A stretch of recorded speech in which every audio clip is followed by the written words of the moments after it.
और पाकिस्तान की शनाख्त माजी में और किसी हद तक आज भी एक ज़राई मुल्क की रही है और किसान हमारी मईशत की रीढ़ की हड्डी थे। खुशहाल हुआ करते थे, बल्कि हुआ करते थे, लेकिन अब जो हैं things have changed a little bit. कुछ मुश्किलात भी आई हैं, माहौल बदल रहा है। आज किसान को महंगाई, माहौलियाती तब्दीली, जदीद रिसर्च की कमी, मशीनरी की कमी का सामना है, फिर ये स्मॉग है एंड व्हाट नॉट। बहुत से मसाइल ऐसे हैं जो किसान के हल तलब हैं और किसान को सेलिब्रेट करना किसी भी एग्रीकल्चरल मुल्क में कितना ज़रूरी है। और 18 दिसंबर को ये दिन मनाया जाता है और ये दिन मनाने का आगाज़ भी एक्चुअली फातिमा फर्टिलाइज़र वालों ने हमारे ही शो के तहत किया था। बिल्कुल, लास्ट ईयर ये बात हुई थी। इसी पे बात करेंगे। हमारे साथ मेहमान मौजूद हैं और वेलकम करेंगे director marketing Fatima Fertilizer Rabel Sadozai साहिबा को, और नसीरुल्लाह खान साहब जो कि head farmer engagement Fatima Fertilizers हैं। Thank you so much for coming here.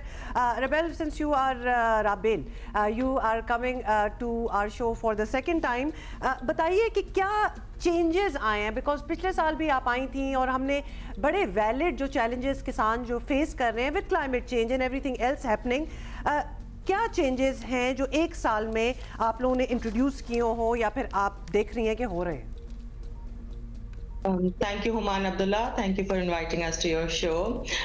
थोड़ी सी करेक्शन करूंगी। We introduced Farmer Day या किसान डे, जिसे हम सलाम किसान कहते हैं, 2019. Okay. So this is the 5th year running, Alhamdulillah, where we're celebrating Kisan Day, and it's not just us. अब बाकी सारी agri-allied stakeholders as well as policy makers as well as government, they are celebrating the Kisan Day. अब पूरा पाकिस्तान ही मनाता है किसान day इस तारीख को। जस्ट थोड़ा सा बैकग्राउंड जरूरी है। आपने बात की किसान की अहमियत की, किसान की अहमियत और एग्रीकल्चर की कितनी अहमियत है, उस पर थोड़ी सी मैं बात करूंगी, फिर हम प्रॉब्लम्स पे भी बात कर लेते हैं। जैसे आपने बिल्कुल सही कहा, मईशत के हमारी पाकिस्तान की इकोनॉमी की रीढ़ की हड्डी इज एग्रीकल्चर, और ये हमने काफी दफा सुनावा भी है, अपने किताबों में भी पढ़ते हैं, लेकिन do we really understand its significance? 24% of the GDP comes from agriculture. That basically translates into 25,000 अरब रुपए जो एग्रीकल्चर की कंट्रीब्यूशन है हमारे जीडीपी में।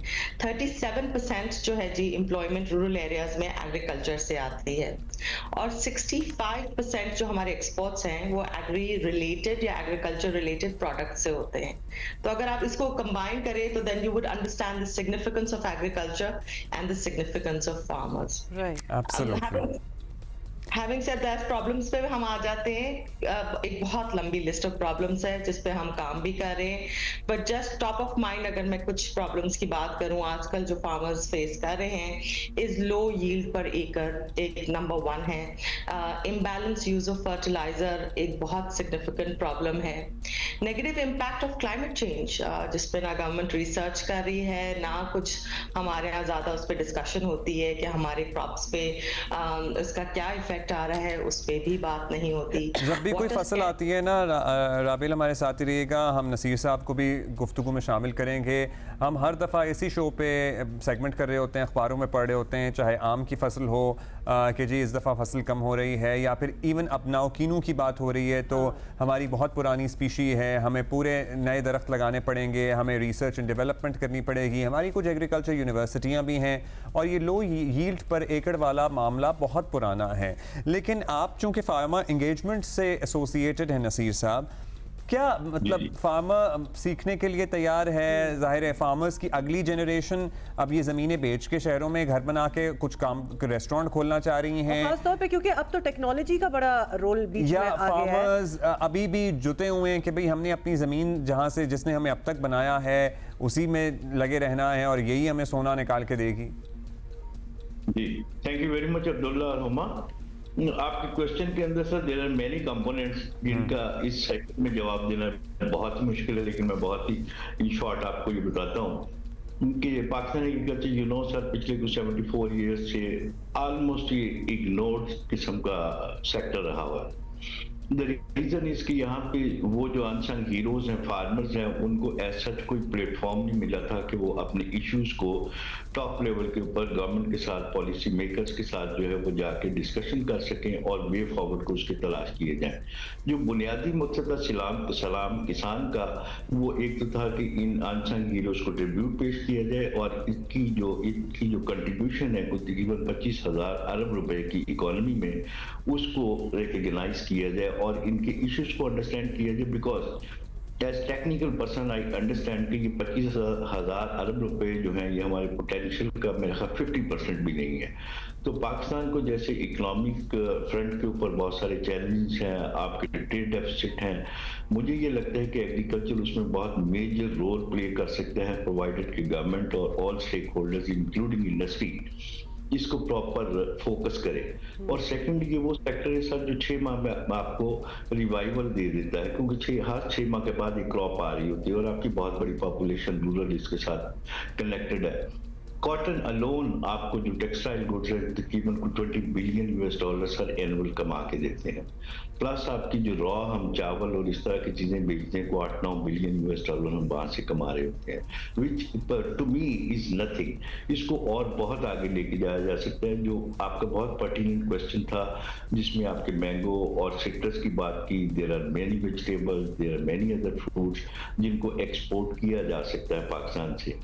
अब क्योंकि क्लाइमेट चेंज जो है, आपके मैंगो की जो क्रॉप है ये खराब होने में, और जो सिट्रस है ये पिछले कई एक सालों से इश्यूज फंगस का इसमें चल रहा है, लेकिन इसके लिए आपने बहुत राइटली कहा, आपकी बड़ी अच्छी रिसर्च है इस पे कि इस पर हमें कोई रूट स्टॉक, नई वेराइटीज जो है लेके आनी पड़ेंगी। हो सकता है हमें जोन चेंज करने पड़े, क्योंकि सिट्रस एक ऐसी क्रॉप है, बहुत सारी क्रॉप्स में से होता है कि आप कंटिन्यूस वहां पे फॉर द लॉन्गर टाइम वो क्रॉप्स नहीं लेके जा सकते, आपको सॉइल एंड क्लाइमेट थोड़ा सा रोटेट करना पड़ता है। So citrus is a very sensitive. अभी जो आपका है ये थाल का एरिया, वहाँ पे हम देखते हैं कि सिट्रस जो है वो इस सरगोदा से ज्यादा बेहतर परफॉर्म कर रहा है। तो इस तरह की जो स्टडीज हैं वो चाहिए। अब एग्रीकल्चर ग्रोथ के लिए जो बुनियादी चीज रिक्वायर्ड है, नसीर साहब, ये सारे पॉइंट आपने जो पॉइंट आउट किए हैं चीजें, दैट्स वेरी वेल। हम ये भी समझना चाहते हैं ब्रीफली कि फार्मर हिमसेल्फ या हरसेल्फ रिसेप्टिव है टू दीज चेंजेस, कि अब क्लाइमेटिक चेंजेस हैं, टेक्नोलॉजी बीच में आ चुकी है, बहुत सी चीज़ें हो गई हैं which can make the yield better. Obviously उनके फार्म्स हैं, कुछ तो वो चाहेंगे। Are they receptive to these changes? They are very much, लेकिन हमारा इशू ये है कि पाकिस्तान की जो जियोग्राफिकल सिचुएशन और फार्मर के जो है डिवीजन, वो पूरी दुनिया में बहुत मुख्तलिफ है। हमारे यहाँ मोर देन 90% फार्मर्स ऐसे हैं जो कि सब्सिस्टेंस फार्मर हैं, यानी 65% ऐसे हैं जिनके 5 एकड़ से भी कम है। फिर उसके बाद 25% हैं जो कि 5 से 12 एकड़ वाले हैं। आप इनसे क्या तवक्को रखेंगे? वो चाहते भी हों, बहुत ही उनकी ख्वाहिश भी हो कि टेक्नोलॉजीज ले आए। Climate is a big factor.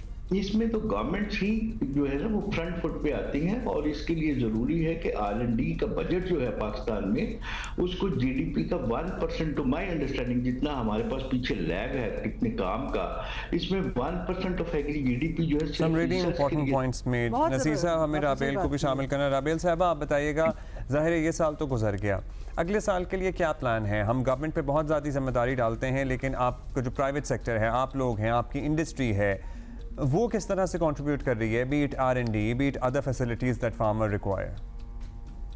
Ji, thank you Abdullah, very pertinent question. I think हम एट फातिमा फर्टिलाइजर बहुत स्ट्रांगली बिलीव करते हैं that as one of the key stakeholders in the agriculture sector हमें अपना रोल प्ले करना है। We can not rely on the government, and that is why one of the major initiatives जो सलाम किसान है, जो एक प्लेटफॉर्म हमने क्रिएट किया है जहां we want all stakeholders, all policy makers, our farmers और private entities to come together और इन हमारे काश्तकार बहन भाइयों के उनके मसलों के बारे में बात करें और उनके सॉल्यूशंस निकालें। हैविंग सेड दैट, 3-4 चीजें जो फातिमा ने की हैं, जी number 1 we are the first company जिसने यूनाइटेड नेशन डेवलपमेंट प्रोग्राम के साथ अपने गोल्स अलाइन किए हैं with reference to Sustainable Development Goals to 2030। So हमने अपना पूरा value chain from manufacturing down to the consumer UN SDGs के साथ अलाइन किया है, and we are the first company in Pakistan to do so. Again this adds back to what are we adding back to the farmers as well as the community as well as Pakistan.